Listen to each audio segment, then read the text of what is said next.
Ramon Fort, bonjour. Bon dia. Alors, oui, tu as raison, après tout, cette saison, même si on devrait parler belge aujourd'hui, voilà, flamand précisément.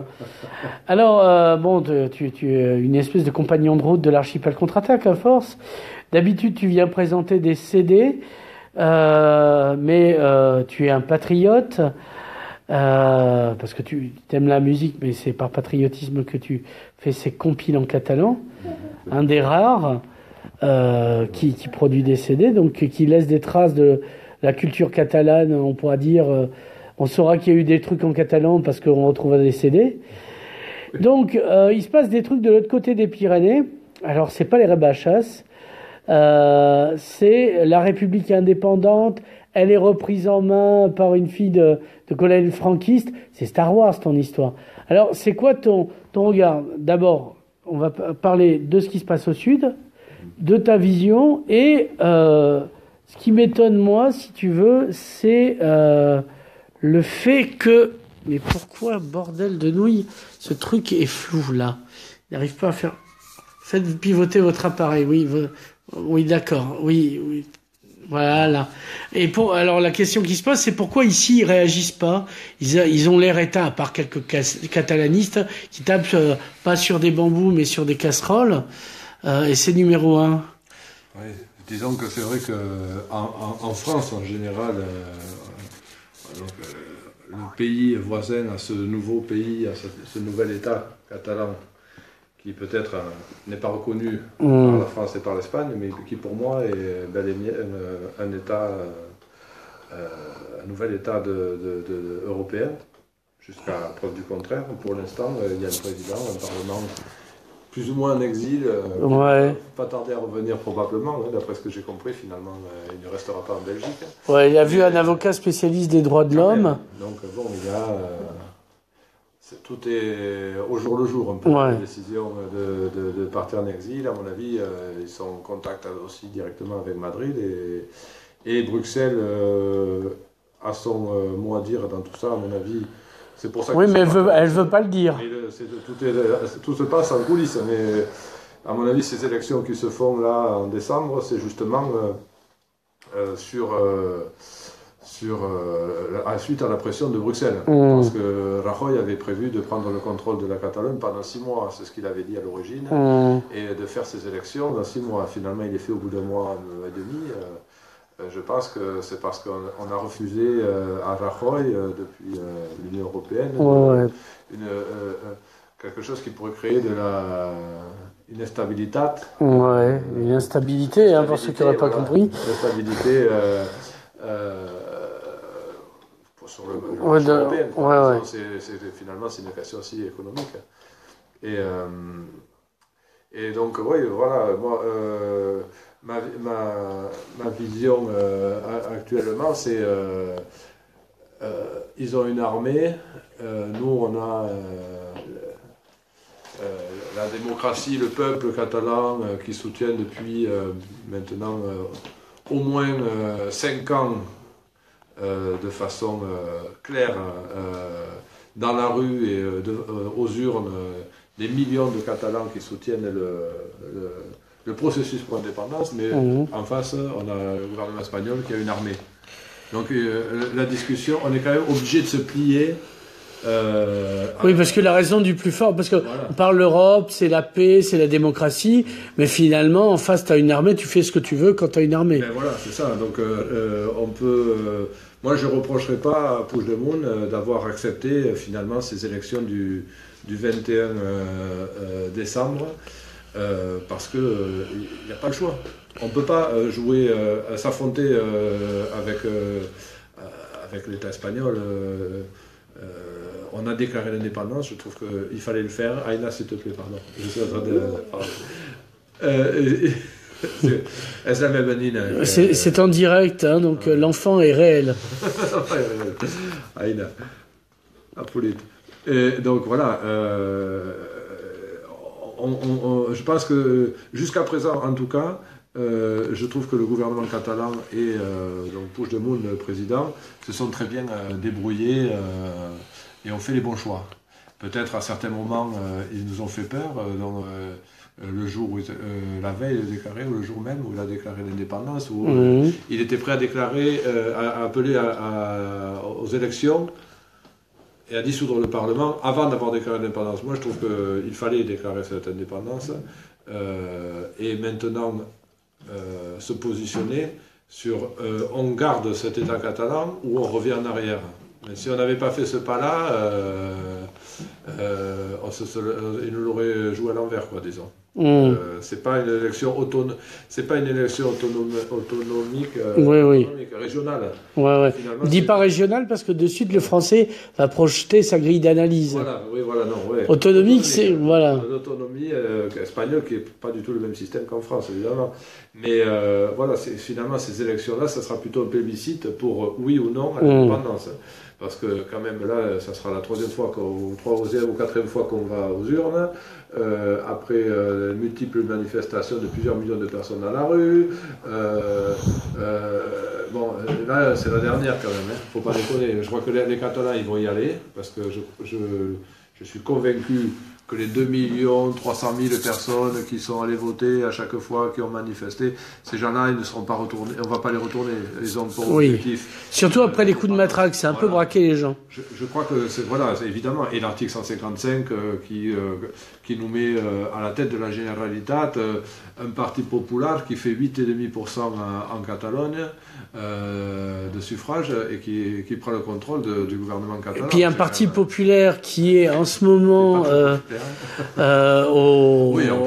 au Parlement, alors qu'en fait c'est parce que les socialistes n'ont pas voulu pacter avec Podemos. Sinon, ce serait la gauche qui serait au pouvoir. Bien sûr, donc ils sont là par un concours de circonstances, avec des tas d'affaires de corruption au derrière, quoi. C'est vrai qu'après, chaque parti politique, comme le Parti socialiste espagnol, a des objectifs et fait un calcul qui, qui à mon avis, devrait lui coûter cher électoralement. Et pourtant, on dit que dans les sondages qu'ils vont passer de 16 à 20 députés. C'est ce qui se disait dans un sondage pour les autonomiques, c'est le 21 décembre. Alors que franchement, le Parti socialiste, c'est plutôt honteux d'aller soutenir un parti comme le Parti populaire, qui est un parti où se retrouve le centre droit jusqu'à l'extrême droite espagnole, espagnoliste, franquiste, qui ont en plus des affaires de corruption sur le dos et dans le cadre de ces affaires de corruption, une dizaine de disparitions plutôt suspectes, des gens qui étaient quand même... Des accidents bêtes, on va dire. Ouais, c'est des gens qui devaient témoigner dans des tribunaux sur ces affaires de... Donc c'est quand même c'est le Parti populaire, mais finalement le Parti socialiste espagnol ne vaut pas mieux. C'est pour ça qu'il se retrouve autour aussi de ce nationalisme espagnol, parce que plutôt que le côté progressiste de gauche que devrait être le Parti socialiste, on retrouvait Podemos, se retrouvait dans la coalition avec Podemos, il se retrouve plutôt sur le côté ultranationaliste espagnoliste contre la Catalogne, comme ils ont été contre le Pays Basque. À l'époque, c'était Felipe González qui créait le GAL, qui était un groupe paramilitaire pour liquider de l'autre côté de la frontière. En France, exécuter des mecs qui étaient membres de TA ou soutiens, etc., enfin, de façon arbitraire, sans jugement. C'était le Parti socialiste. Donc finalement, c'est quelque chose qu'aurait très bien pu faire le Parti populaire de Rajoy. Et c'est toujours les Felipe González et compagnie qui sont derrière le Parti socialiste. Donc en Espagne, le problème c'est qu'il n'y a que Podemos qui pourrait être un peu la porte de sortie à un conflit avec la Catalogne s'il y avait Podemos ou quelque chose de semblable. Même si moi Podemos ne me fait pas rêver non plus, parce que là regardez, Podem au Parlement catalan, Fagin, je crois qu'il s'appelle le député catalan, qui est de Podem, il est sorti justement en mettant Iceta, le Parti socialiste catalan, face à ses responsabilités et face à son incohérence de soutenir le Parti populaire, d'aller manifester encore dimanche dernier et faire un selfie avec Albiol, le président du Parti populaire, socialiste et populaire ensemble, et qui vient nous parler de démocratie, d'urnes et compagnie, quoi, alors qu'ils ont envoyé les Guardia Civile, la police militaire espagnole, matraquait des électeurs catalans. Pacifistes. Voilà, oui. Et ben, ce Fagin là de Podem qui a dénoncé tout ça, que je trouvais justement pas trop mal, eh ben, ils l'ont dégagé de Podem. Madrid, Podemos à Madrid, avec voilà. la couette là, celui, je ne sais plus comment il s'appelle, là, Iglesias, voilà. Pablo Iglesias. Et ils ont décidé de dégager le Fagin en Catalogne parce qu'il a ouvert un peu trop sa gueule, il a un peu trop soutenu le référendum catalan, etc. Après, peut-être comme certains écrit, c'est 1000 indépendantistes de plus dans les rangs, ou voilà. plus d'ailleurs. Même Podem, qui est peut-être le plus démocrate des partis espagnols, finalement, c'est pas extraordinaire, mais c'est sûr que si c'était Podem qui était à Madrid, on n'en serait pas là. Ça, c'est certain qu'avec Rajoy, c'est le jackpot. Et finalement, moi, en tant qu'indépendantiste de toute la vie, je lui donnerais plutôt la crève de San Jordi à Rajoy. Oui, il y a une statue, Rajoy, parce que voilà. On n'aurait jamais déclaré l'indépendance. Et moi, comme mon objectif depuis toujours, c'est l'indépendance de la Catalogne du Sud. Oui. Parce que, sinon, je te fais arrêter au sortir de la maison. Tu m'envoies à Tézal, ouais. Pas à Tézal avec Puigdemont. Ouais, avec tous les adhésifs. Voilà, c'est la Catalogne Sud, évidemment, qui a politiquement... pardon, c'est moi. Qui a la Catalogne Sud qui économiquement, politiquement, une classe politique qui n'a rien à voir avec nous. Bon, voilà, il y a une élite, quoi. Il y a des universités, parce qu'à Perpignan, il n'y a pas d'université. Il y a des entreprises, mais il n'y a pas d'université. Voilà. Et même en France et en Espagne, la classe politique catalane actuelle, ça devrait être le rêve de tous les citoyens d'Europe. Ouais, voilà. C'est soi-disant une région, etc. Mais non, mais il faut voir le niveau quand même de ces gens. Et en plus, la conviction, parce que ces mecs-là, ils risquent entre 15 et 30 ans de prison. C'est pas des blagues. Moi, j'ai un pote qui s'est fait démonter la tronche à Gérone pour avoir défendu une urne. Bien sûr. Tiens, on le salue, Estève. Les gens qui sont allés voter, ces dizaines de milliers de gens qui étaient là pour les urnes, ceux qui sont allés voter, qui ont aussi pris des coups, et même ces politiques qu'on méprise en France, souvent avec raison, mais en Catalogne Sud, comment on peut ne pas avoir du respect pour ces élus qui se retrouvent quand même avec des querelles, des plaintes sur le dos, avec des risques de peine de prison allant de 15 à 30 ans de prison. Le chef de la police des Mossos vient de se faire limoger. Voilà, lui vient de se faire limoger, mais il est toujours au tribunal. Il va peut-être se retrouver en tôle par la suite. Voilà. Qu'est-ce qui va se passer pour tout ça ça ressemble tellement au 19e siècle, mais avec le Wi-Fi. Voilà. Voilà. Et c'est pas des blagues là, c'est pas comme les élus locaux qui finissent toujours par s'en sortir, ou les élus du Parti Populaire qui sont tous poursuivis mais qui vont tous finir par s'en sortir. Ça, c'est là pour défendre leurs idées et le vote des gens aux urnes quand même, pourquoi ils ont été élus, eh bien, ils risquent leur peau. Ils risquent d'aller en prison et ils risquent aussi des grosses amendes parce que l'ancien président Artur Mas, il se retrouve à payer 3,5 millions d'euros d'amende quand même.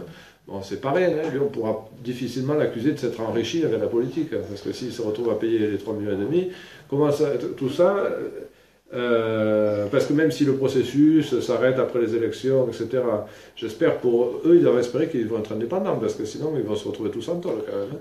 Si c'est un État indépendant, tout ira bien, mais sinon les Carme Forcadell, Puigdemont et les vice-présidents sont des séditieux. Tout ça, sédition, on les accuse de sédition. Rébellion, encore pire.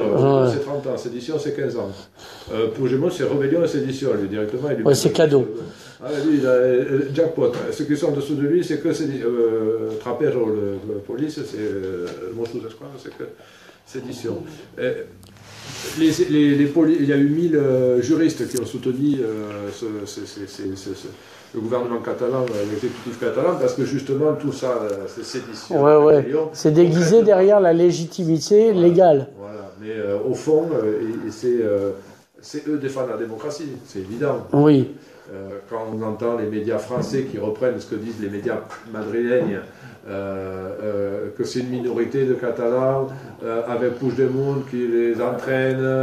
Il y avait quand même, c'est compliqué dans un pays de 7 millions de réunir à Barcelone 2,5 millions de personnes. J'y étais, je l'ai vu. Sachant que sur 7,5 millions de personnes, il y a 4,5 millions ou 5 millions d'électeurs. Voilà. 2,5 millions, c'est la moitié des électorats, quoi. Parce que Donc voilà, de réussir à traverser la Catalogne avec une chaîne humaine, alors que eux, leur manif de dimanche dernier, c'était toute l'Espagne franquiste qu'ils ont dû faire venir par bus entier. Donc à un moment donné... Sachant qu'à chaque fois qu'ils ont manifesté, parce qu'ils ont manifesté 3 fois là en un mois, parce que la première manifestation contre l'indépendance, après il y a eu le jour de l'Hispanidad, le jour de la race, comme on dit en Espagne, c'est le jour de la race, déjà. Mais ils parlent de vaches, non? Ouais. Et là, dimanche dernier, donc il y a eu 3 manifs. À chaque fois, il y a eu de la violence. De la violence sur des civils, enfin sur des citoyens, et aussi sur les Mossos d'Esquadre. Encore dimanche dernier, des nazis, des mecs qui sortaient avec les croix gammées quand même. Oui, qui faisaient le salut. Le salut, machin, que les autres chantaient Carl Sol, dont des phalangistes. Oui. Très belle chanson. Même tendance, hein, voilà. Il y en a qui disaient, oui, non, mais en fait, ils tendaient le bras, mais c'était parce qu'il y avait. Ils étaient Carl Sol. Voilà. Le soleil en face, c'est pour ça qu'ils tendaient le bras. On peut plaisanter, c'est vrai, sur tout ça, mais finalement, on en rigole, mais dans les manifestations catalanistes, indépendantistes, il y avait 2 ou 3 fois plus ou 4 fois plus de monde. Il n'y a jamais eu la moindre violence, parce que je peux dire, sauf policière, mais... Ah oui, la violence, c'est contre, voilà.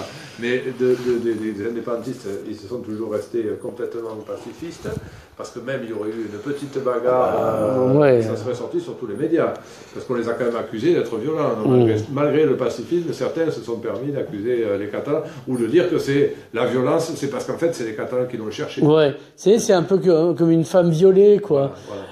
Les Catalans étaient en mini-jupe, quoi. Il fallait, elle avait du rouge à lèvres, c'est normal, quoi, tiens. C'est une sorte. L'Espagne, c'est une perverse narcissique. Ouais. Parce que c'est aussi féminin. Hein. La perverse narcissique, c'est masculin et féminin.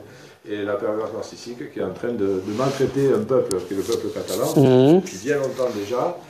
Ceux qui ne veulent pas voir ça sont malhonnêtes, parce que c'est quand même quelque chose d'évident. On l'a vu avec les images. Aller raconter que ces images ont été truquées, ou des choses pareilles, ou que les 860 blessés qu'il y a eu le jour du référendum, c'est une invention. Les médecins catalans ont été accusés d'avoir fait des fausses notes, machin. Bon, il y a quand même là, l'ordre des médecins français s'est positionné en défendant officiellement les médecins catalans. C'est le seul geste de cette envergure de la France vers la Catalogne. Donc l'ordre des médecins français, je les remercie. J'attends de voir l'ordre des avocats. Parce que le président des médecins français, c'est un Catalan, hein, Jean-Paul Ortiz, pour ne pas le nommer. Non, tu le non, c'est vrai. C'est mon médecin. Il y a des Catalans partout. Ouais, voilà. C'est notre avantage. Voilà, il y a des Catalans partout. Maintenant, on va voir les soutiens qu'il va y avoir cette semaine par rapport à tout ça, hein, parce qu'il y a beaucoup de pays qui se sont dit plutôt favorables à la Catalogne. En Europe, il y en a une dizaine, je crois, tous les pays baltes, donc ça fait 3, la Belgique, la Finlande. Il y a quelques pays qui se sont positionnés quand même plutôt...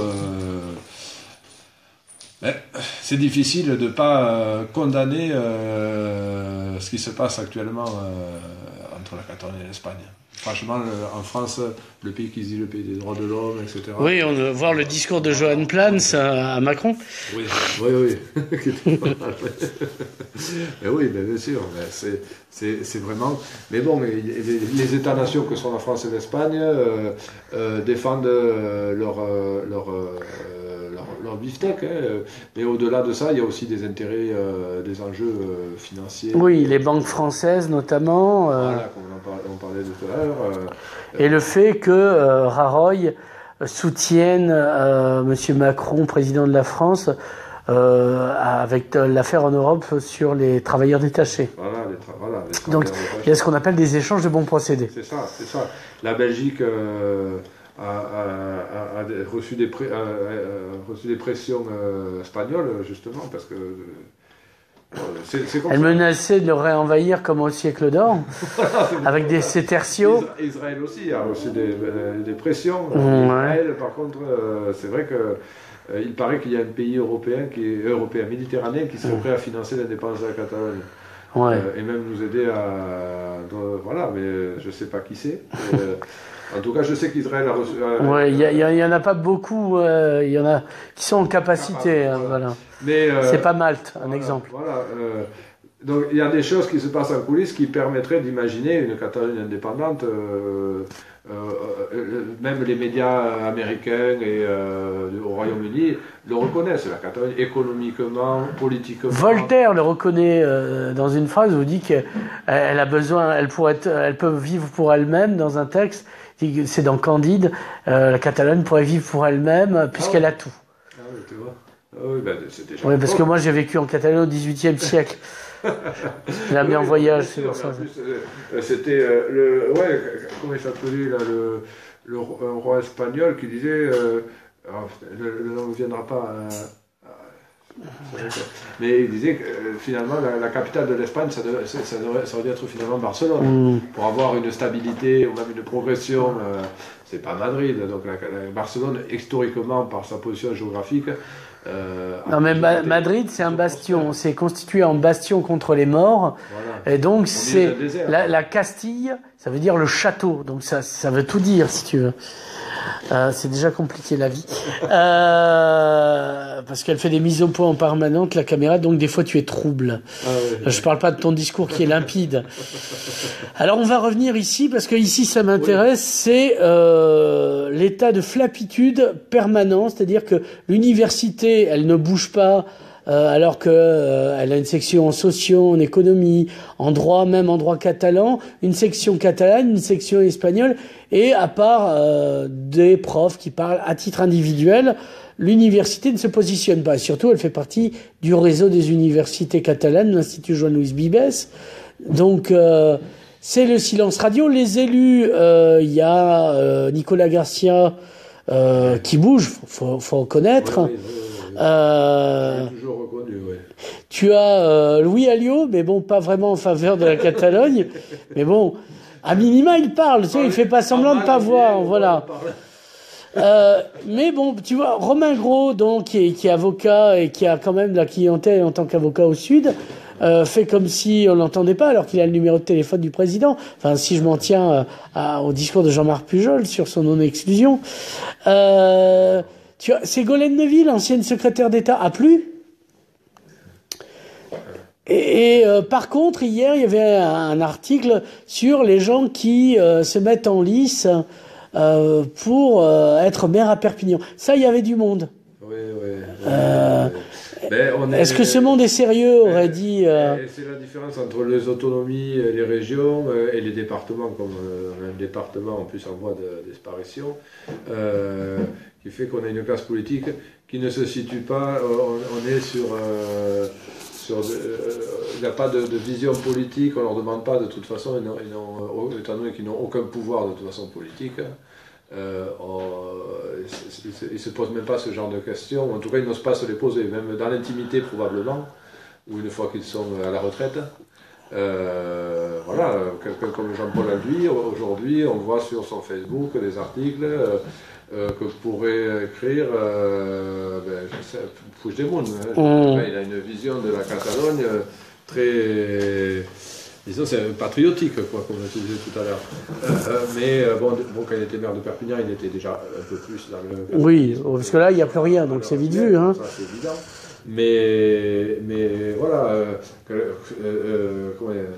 Henri Sicre aussi. Oui. Bon, voilà, aujourd'hui... qui était un grand député. Peut-être le député qui a fait le plus de mandats, qui a créé le musée d'art moderne, oui. D'art moderne, etc. C'est quand même une figure importante qui a été dégagée par Christian Bourquin. Oui, voilà. Malheureusement, parce que je pense que c'était quelqu'un qui était justement catalaniste avec un projet pour le pays. Oui, et républicain simultanément. Et compétent aussi. Ben c'est grâce à lui qu'on a eu la centrale Thémis aussi. Mais à l'heure actuelle, le paysage politique dans le département, Pézia de la Rivière, hein, moi c'est ce qui me revient. Alors comment, dans un département où Pézia de la Rivière, c'est quand même un petit village, réussit à être le premier contact avec la Generalitat de Catalogne à l'heure actuelle, hein, parce que moi je suis allé, il y a Carme Forcadell, la présidente du Parlement de Catalogne, qui était à Pézia de la Rivière il y a un mois, pour inaugurer l'école de Bressol. Il y a 2 ou 3 mois, pour la médiathèque, il y avait l'exposition sur la retirade. Il y avait donc le président, le directeur de la Casa Generalitat de Perpignan. Tout se passe à Pézières-la-Rivière. Ouais. Comment se fait-il que les autres villes, surtout Perpignan évidemment, mais même les autres villes du département ne se positionnent pas davantage? Bon, le Soleil avec François Calvet, ça c'est évident qu'on peut que reconnaître qu'il a fait pour Oui, voilà. le catalanisme, la catalanité. Après, quand même tout ça c'est plutôt timide. Même le soutien qui a été fait par l'association des maires, c'est un soutien aujourd'hui, à l'heure actuelle, je vis dans l'Indépendant. Oui, ils ont déjà... Tu as l'impression qu'ils ont déjà été tous exécutés, et maintenant les soutiens arrivent. Voilà. Donc c'est vraiment timide. Moi, à mon petit niveau de coordinateur d'un collectif de musiciens qui chantent en catalan, je pense que moi, ce que je proposerais à ces maires-là qui sont si catalanistes, c'est d'organiser un concert de soutien à la Catalogne Sud, sur la base de la démocratie du référendum, pas forcément pour ou contre l'indépendance, mais pour la démocratie. Voilà. Oui, et puis pour la démocratie en Catalogne Sud. Il se passe vraiment quelque chose de l'autre côté de la frontière, c'est à 2 pas. Voilà. C'est comme disaient les Belges, c'est arrivé près de chez vous. Voilà. Malgré tout, bon après, il faut reconnaître que, bizarrement, malgré que je trouve qu'il ne se passe pas grand-chose dans ce département à ce niveau-là, les médias français sont venus beaucoup à Perpignan. Oui, mais le problème, c'est qu'ils ont interrogé aussi. Bon, oui. Des gens qui représentent pas grand-chose, parce que si on prend les gens des partis catalanistes, ils sont à 3%. Et puis, ils sont à 3% parce que, finalement... dans la société civile, ils s'impliquent pas. C'est pas eux qui ont fait des compiles, par exemple. Non, ça c'est... Oui, bon. Ils ont agité des drapeaux, ils ont dit non à l'Occitanie, ils prau, comme on dit dans ta langue. Ils réussissent plus ou moins bien, mais c'est vrai qu'il y en a plutôt qui sont, au niveau, en tout cas, parce qu'après il y a les associations comme Ernono de Mao qui ont quand même du monde autour. Mais c'est vrai que les partis politiques, disons que ça prospère pas, non. Même après l'histoire de la région Occitanie, le oui au pays catalan, etc. Je trouve dommage que j'ai l'impression qu'on retombe, on aurait pu profiter de tout ça pour une impulsion. Maintenant, aujourd'hui, la nouvelle impulsion, c'est ce qui se passe en Catalogne Sud. Oui. Et j'ai l'impression qu'on ne va pas en profiter non plus, parce que davantage pour moi quand même que tout ce processus contre l'Occitanie, que pour moi c'était des fois limite malsain, parce que moi, je ne suis pas contre l'Occitanie, je suis pour la Catalogne Nord déjà, même pas le pays catalan, moi je suis de Catalogne Nord, la Catalogne du Sud, la Catalogne Titre de Joran Plans dans le petit livre de la Catalogne Nord. Voilà, quelqu'un qui est pour moi le penseur politique en Catalogne Nord. Donc il y a 2 livres qu'on peut retrouver. Ouais. Et pourquoi il y a la Catalogne Nord? Parce qu'il y a la Catalogne Sud. Voilà. Le pays catalan, c'est quelque chose comme si le Sud, c'est l'Espagne. Ouais. Non, il y a la Catalogne Nord et la Catalogne Sud. Alors, on est de Catalogne Nord et il faut qu'on soutienne donc aujourd'hui la Catalogne Sud. Moi, je ne suis pas dans la politique en Catalogne Sud. Moi, je suis politico-culturel Catalogne Nord. Ce qui se passe en Catalogne Sud, je m'y intéresse depuis toujours. Mais je vis en Catalogne Nord. Donc, c'est une réalité. C'est cette réalité-là qui m'intéresse. En Catalogne Sud, ils n'ont pas besoin de mon action pour exister. Ici, en Catalogne Nord, je pense qu'on est peu à défendre un projet catalaniste ouvert et avec un projet de futur. On est peu... peut-être... C'est aussi des questions d'ego, d'individualisme, etc. Donc moi aussi, ce que je propose, au-delà de proposer aux maires d'organiser des concerts de soutien ou un gros concert de soutien en Catalogne Sud, c'est aussi proposer à toutes ces associations et partis politiques catalanistes de se réunir autour d'une plateforme ou de quelque chose de commun pour porter une voix commune. Parce que bon, dans l'intimité, on se déteste tous, mais au moins de cara al public, kad je mostrăm la ta image, parce que moi je vois sur Facebook, bon c'est Facebook, disons c'est les réseaux sociaux, c'est pas vraiment la vraie vie, mais enfin quand même, je vois qu'en Catalogne Nord, tout le monde maintenant met une estelade sur son photo de profil. Une quantité énorme de personnes que j'aurais pas imaginé sortir avec l'estelade, en sachant qu'est-ce que ça signifie. Oui. C'est un drapeau de lutte, d'indépendance. Ah, ici, on risque rien à la mettre non plus en même temps. Non, on risque rien. Mais enfin, le fait de la mettre, moi quand j'ai commencé la militance catalaniste il y a 20 ans, les gens ne savaient même pas ce que c'était une estelade. Ouais. C'est comme une castagnade avec des étoiles. Voilà. Non, mais là, c'est jamais l'estelade, etc. Et ces gens-là, qu'est-ce qu'on va en faire? Qu'est-ce qu'on leur propose? C'est sûr que si on leur présente une image les guerres intestines, de 4 malabingouches, là, les 4 catalanistes qui se font la guerre depuis 20 ans, tu sais pas ce qu'il m'a fait, tout ça. Moi, personnellement, bon, c'est vrai qu'en même temps, autour de moi, à quoi bon? Parce que politiquement, je représente rien. Mais ce que moi, en tout cas, moi, je suis prêt à aller à ce que les autres organiseront et me mettre autour de la table, même avec Manzanares, Vera, Roure. Même ouais. Après, et s'il y a les jeunes, il faudrait que oui, parce que les préhistoriques où sont les jeunes, c'est pas où sont les femmes, c'est où sont les jeunes. Il y a, je te parlais là-bas. Malfosse, ouais. Malafosse, que j'ai connu là justement depuis tous ces événements, parce que surtout sur l'indépendance là, de la Catalogne du Sud, il y a Joanneau, Brice Lafontaine. Non, Brice Lafontaine, non, il est canadien. Voilà, mais non, après, il est au rayon des eaux minérales, Brice Lafontaine, non? Non, c'est vrai. Mais moi, de toute façon, les noms de famille, tu sais, moi, les arbres généalogiques, ouais. Qu'importe, qu'est-ce qu'on veut faire à un moment donné. Et c'est vrai que là, actuellement, après, pour que chacun s'en sorte de son côté, avoir sa petite place, on peut des trucs, on peut toujours continuer comme ça. Hein. Comme je te disais, Unita Catalane sera probablement encore dans la prochaine liste à la mairie de Perpignan, bien sûr. Alors qu'ils sont morts. Alors qu'ils sont morts, mais et finalement, qui est vivant? Il n'y a personne de vraiment vivant. Donc, si on ne réunit pas un peu toutes ces cendres-là pour essayer... regarde, dans Game of Thrones, l'armée des morts, elle est vivante. Voilà. Rédifar la flamme. Alors, on récupère un peu tout ça, on essaie de faire un truc qui tienne la route. Parce que être à la mairie de Perpignan, mais n'avoir aucun poids politique, parce que tu représentes rien au niveau électoral, donc tu es là pour mettre le logo, pour dire que tu as des catalanistes de service. Bon, après, je vois que moi, j'ai rien contre personne. Hein. J'ai partagé là l'interview de Brice Lafontaine que je trouvais très bien. Oui, sauf que, ouais. Et bon, il a apporté cette voix-là. France Info ne serait peut-être pas allé interroger quelqu'un d'autre, ils seraient allés interroger la personne qui est quand même à la mairie de Perpignan, même si il est plus que conseil municipal. Oui, on lui a enlevé toutes ces... Puisqu'il était parti chez Macron, il est revenu... Non, mais bon, mais ça, là aussi, c'est un peu un héros très discret. En même temps, après... L'important, c'est qu'est-ce qu'on veut faire maintenant. Moi, je pense qu'il faudrait que on se replantegem les coses, parce que no funciona. Ah oui, ça. Politiquement, c'est catastrophique. Hein. Et là, on a des occasions de relancer le catalanisme politique en Catalogne du Nord, mais parce qu'il y a eu matière avec l'histoire de la région Occitanie. Et maintenant, avec l'indépendance, ou en tout cas le processus d'indépendance qui va peut-être pas se terminer dans 4 jours, mais qui est lancé, et pour moi, Tarteau d'or arrivera, la Catalogne Nord doit profiter de ça, le catalanisme politique en Catalogne Nord doit profiter de ça. Mais là, telles que sont les choses, avec 4 chapelles et tous en guerre, machin, c'est ridicule. Il peut y avoir du vent, s'il y a des voiles trouées, on n'ira nulle part. C'est ridicule. Voilà, les gens, tous ces gens-là qui ont ce drapeau indépendantiste sur leur Facebook, qui sont prêts à participer à un truc, je pense pas.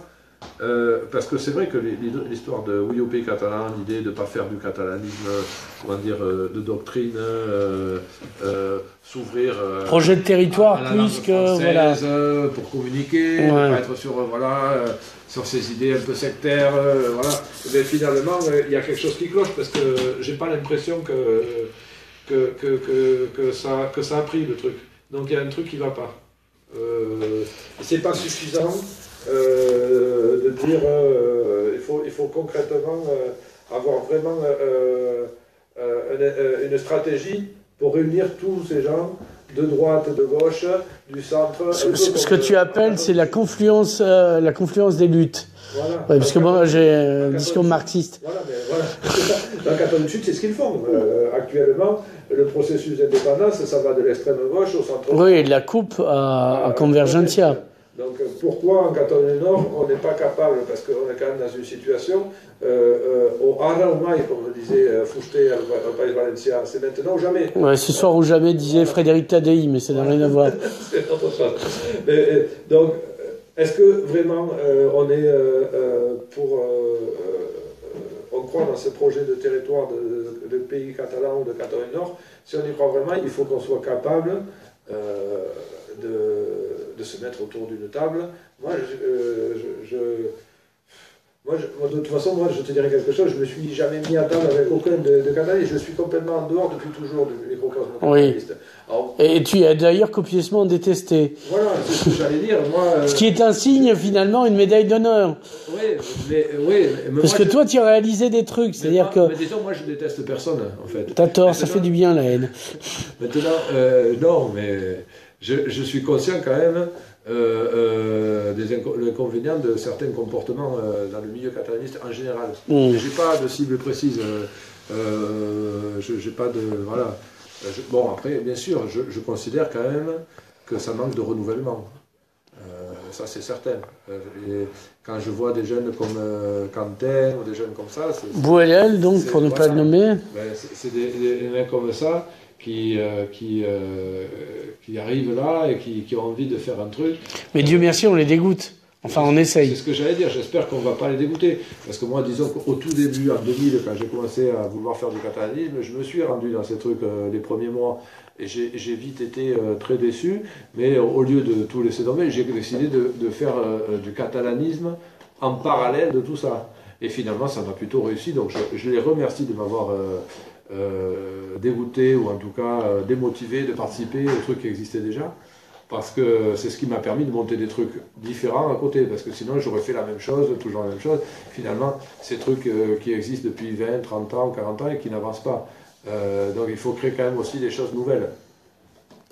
Et voilà, moi finalement je suis un individu lambda, bon, qui a créé le collectif de musiciens, mais la politique, etc., moi j'ai pas envie d'aller créer un autre parti politique catalaniste, même si je pense... que vu ce qui se fait, c'est presque ce qu'il faudrait faire, mais pour en faire un 5e ou un 6e, je ne sais plus combien de partis catalanistes on s'en fout. Personne ne sait qu'ils existent, donc ça va. Voilà, mais c'est vrai que finalement, c'est tellement... il faudrait créer quelque chose d'autre. Moi, je ne le ferai pas. Franchement, je ne le ferai pas parce que la politique que j'ai déjà fait, ça m'a suffisamment fatigué, coûté de temps et d'argent et de problèmes pour avoir une expérience et peut-être pour avoir joué au Don Quichotte face à un système... oui, qui t'épuise. Oui, un système que je connais maintenant. J'en avais une mauvaise opinion et maintenant que j'ai fait la politique, j'ai compris que c'était en fait pire que ce que je pensais et que finalement c'était être Don Quichotte que se présenter aux élections dans ce département avec, sans avoir l'idée de se gaver. De se gaver, ou en tout cas d'être là pour les apéritifs. S'adapter, voilà, il faut. Je suis pas assez flexible pour. Je peux pas. J'ai du mal à faire aller embrasser sur la bouche des gens qui m'ont planté un couteau dans le dos la veille. Par exemple, bon. Même si les embrassant, tu peux toi à ton tour planter un couteau dans le dos. Je ne sais pas faire ça. Donc c'est pour ça que la politique c'est pas pour moi. Mais bon, c'est bien qu'il y en ait qui le fassent. Et moi, s'il y avait un vrai projet catalaniste qui a en fait déjà et aussi quelque chose que disons une certaine convivialité, un niveau de convivialité, quelque chose où tu te sens vraiment appartenir à un truc, un projet commun. Pas défendre des choses, des intérêts individuels par exemple, ou des choses comme ça. Moi je serais prêt à aller coller les affiches pour eux, parce que par contre ça je sais très bien le faire, parce que moi je faisais des campagnes, c'est aussi quelque chose où j'étais très bon, pour aller user mes pompes, à faire du porte-à-porte, coller les affiches, des tracts, aller voir les gens, et tout ça. Et pour un vrai projet avec l'idée de relancer la politique catalaniste, derrière des jeunes de préférence, hein, parce que... Et des femmes aussi, parce que finalement on a dit des noms, mais c'est vrai qu'on n'a pas dit de... Virginie Bas, ça compte pas non, c'était pour rire, je déconne. Voilà, après, c'est vrai qu'il faut du renouveau, voilà, c'est... qui c'est qu'il y a... Il y a les sœurs Serra, mais qui sont assez discrètes. Ouais. Et on finira là-dessus. Ouais. Donc un appel à renouveau, parce que ça fait un bout de temps... Donc, merci, et puis on se reverra pour la suite des aventures de la Catalogne. et son spin-off, la Catalogne Nord. Biscat.